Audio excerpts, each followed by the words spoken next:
all at one phenomenal campus. Each and every person who works here greets the patients and their families with open, loving arms, meeting them right where they need to be met in the process. This is so empowering to them and can truly determine someone's outcome. Their extensive level of care, along with this caring environment, are the reasons why Stella Maris achieves results that are consistently surpassing industry standards by an average of 30%. My son, Tommy DeRoya, was never fortunate enough to be a patient here at Stella Maris. Who knows, it might have changed his outcome. During his journey with substance use disorder, he went to 4 different rehabs. He attended ongoing counseling sessions and participated in weekly support groups, but he was never able to obtain long-term recovery. And back in the early 2000s, no one really talked about substance use disorder being a medical condition or addressed patients without the great deal of blame. It's an average of 2 years of complete sobriety for the brain to finally heal and for a solid chance at recovery. I am beyond proud of my son for fighting so hard and never giving up. And after 6 long years, he did lose his battle to an opiate overdose. But since his passing, I have made it part of my mission to end the stigma of addiction through educational presentations, as they had said. And I have consistently been working at that for 7 years. I am still amazed at the amount of ignorance that still exists. I will never forget how poorly Tommy and I were treated at emergency rooms, at hospitals and rehabs. Not welcome, not really caring, not very hopeful or informative. I knew that this had to change when my son passed. So I began doing that, the educational part. But the fact that it was still happening in rehabs bothered me, right? So I knew that I had to do more. I started going to rehabs and recovery houses, talking with patients, offering the much needed love and support that was missing. 2 years ago, I was extremely blessed to tour Stella Maris and meet their staff. I knew immediately that this was a special place, uniquely different than the others I had experienced. Here, there was an atmosphere of unconditional love, no preconceived opinions, and understanding. A few months later, I was able to address the patients on a Saturday morning, and I consider myself so lucky that I get to do that every couple of months. And this has confirmed in my mind that Stella Maris is a wonderful place where lives are being changed. Substance use disorder is a chronic, relapsing illness of the brain. Like any other medical condition, it must be managed for a lifetime. We know that the standard protocol is 14 weeks in a rehab, followed by 1.5 to 2 years in sober living. During the entire realm of the patient's care, we need to stay focused on repairing the damaged brain so it can develop healthy pathways, and then that person will be able to make good, sound decisions. Dr. Amen, a world-renowned psychiatrist and brain disorder specialist, discusses the 4 areas of therapy in his book, Ending Mental Illness. This information is important for all of us to keep our brains functioning at its level best. And whether you suffer from ADHD, dementia, addiction, mental illness, or just the mere aging of your brain, it is valuable advice. I have incorporated his findings into my presentations for patients because I believe anytime I can empower a person with solid tools to improve their condition, there will definitely be a positive result and a better outcome. I would like to share these tools today and how Stella Maris has developed each one of them into their program and helping their patients to succeed. The first area is increasing the blood flow to the brain so that the midbrain can regenerate their cells and heal. Whenever you think of increasing the blood flow, everyone thinks of physical exercise, and that is absolutely true. You need to push the blood through the body and in the brain.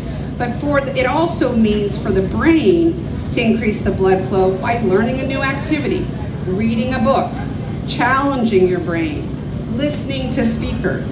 These activities force an addicted brain that is overstimulated by previous substances to slow down and to focus. And that will increase the blood flow to those damaged cells. Think about group meetings, counseling sessions, where a patient has to listen, comprehend what is being said, form a thought, and verbalize to the group. That is just like doing physical therapy for a broken leg. Every time you would go to physical therapy and do those exercises, slowly that leg would get stronger and better with time and consistency. And that holds true for a brain. Stella Maris provides many activities of all kinds of interests: art and equine therapy, numerous speaker programs, interactive group sessions, one-on-one counseling, and new educational opportunities. All of this is stimulating that brain for repair. The second area of concern is abstinence from those substances that are harmful to the brain and incorporating healthy supplements into our diets. Obviously, with addiction, we need to totally eliminate any brain-altering substances. I recently attended a lecture by Dr. Nicole Labor, who's an addiction medicine doctor, and she tells her patients not only must they do that, but they must stop smoking and vaping, because nicotine is a stimulant and not a healthy choice. The bottom line is the greatest chance anyone has for recovery is a brain that is healthy and working correctly. It has been proven, obviously, that healthy diets decrease the inflammation in all areas of the body. So eating a good diet, not having the sugar, which causes cells to increase their size by 50%, that is important. 70% of patients with addiction suffer from concurrent mental illness. So if a person is diagnosed with being bipolar, it is vital for their brain to be properly medicated to perform adequately. This must be handled before we even start to tackle addiction. Stella Maris has both doctors and psychiatrists on staff to serve their population on a regular basis and monitor their progress through the entire continuum of care. This is really life-changing for many. I'm in a lot of different rehabs, and they'll have patients come in that say have bipolar. They'll get diagnosed, they're put on medicine, and then that patient gets released in 6 weeks. When a person gets released at 6 weeks, their brain is nowhere ready to handle life. So they're told, continue on the meds, make an appointment with a psychiatrist, go to counseling sessions. They're not ready to take on that, right? And even if they could wrap their brains around it, how hard is it to get in to see a psychiatrist or have a counseling session? There's going to be a matter of time where that patient probably isn't going to get those meds, and that's not right. The third and fourth areas of therapy are by far the most difficult for people, for anyone to address. The third aspect is the emotional healing of the brain. Every person in this world experiences some form of trauma. Childhood abuse, loss of a loved one, physical or sexual abuse, abandonment, we all have something.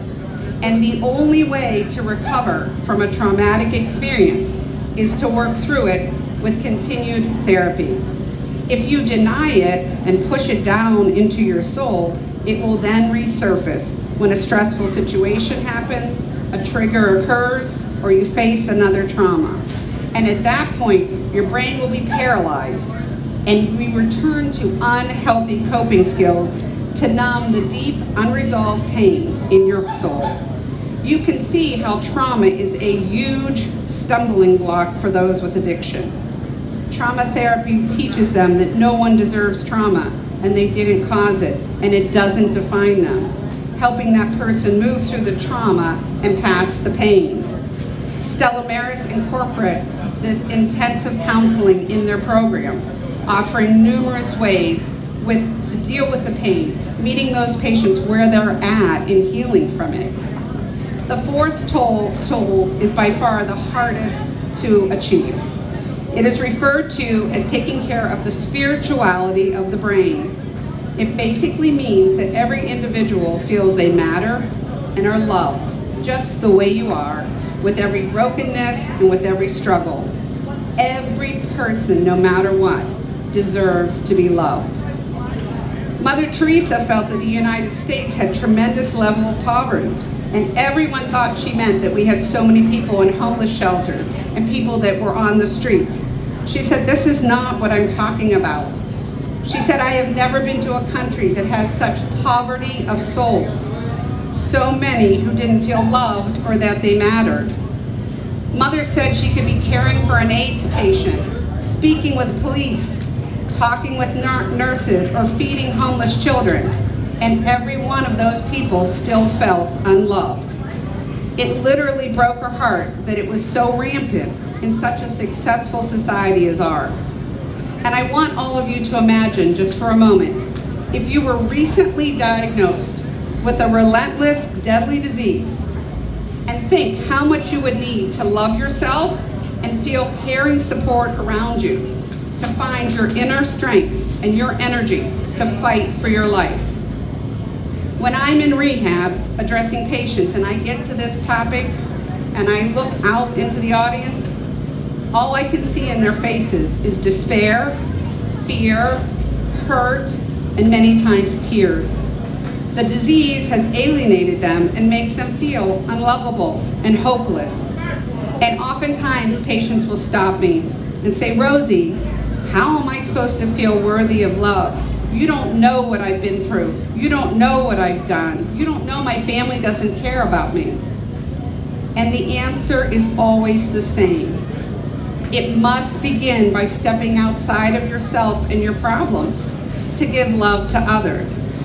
Then what you receive back will empower your soul, and you will feel more love than what you have given. Lots of times when they've been in rehab so many times and it seems like such an unsurmountable feat, I will say to them, you're going to take that next step. It's going to take everything you have. But I promise you, if you reach out your hand to your roommate or someone else in the group that's struggling and you help them, your step will get easier and stronger. And in the end, you both will get to recovery. I know it sounds easy and it takes a lot of practice, but it begins by small acts of kindness. A smile, holding the door, leads to being there for someone in their time of need. If a rehab is unable to reach their patients' souls and instill this necessary love, then recovery is going to be very, very difficult. They must experience and know self-love. And once again, Stella Maris shines in this area. A couple months ago, I came down here to talk on a Saturday morning, and I come in, I have this big picture of my son, and I have small gifts for the residents, and I was setting everything up, and the patients are coming in. Some quietly just come in and sit down. Some come up and want to talk to me. But this Saturday, there was a woman, and her story was that she was at Stella Maris, she got released, and a week later, she relapsed and came back. She walked in and she wouldn't hold her head up. She walked in with her head down. And I said, "Good morning, how you doing today?" She never raised her head and she said, "Not good." And I said, "I am so sorry. Hopefully it'll get better." She walked past me to where Kelly was sitting to check in the patients. When she got up to see Kelly, her head was still down. And she said, "Kelly, I'm back." Kelly got up from her seat, walked around the table, put her loving arms around her and said, "I'm so glad you're here. This is where you need to be." At that moment, the woman lifted her head and smiled and hugged Kelly so hard.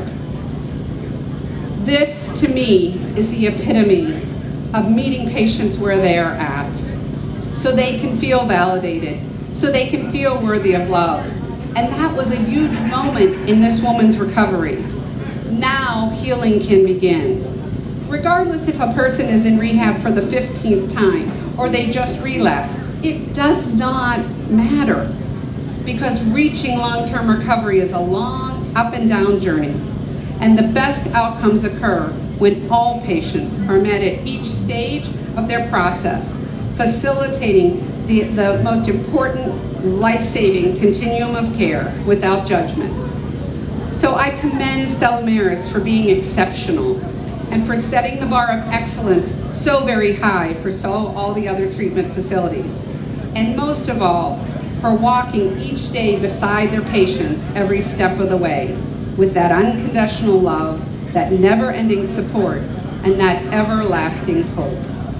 Tommy and I, tons of patients and their families, we all thank you, Stella Maris, for all you do and for being the best rehab in Cleveland.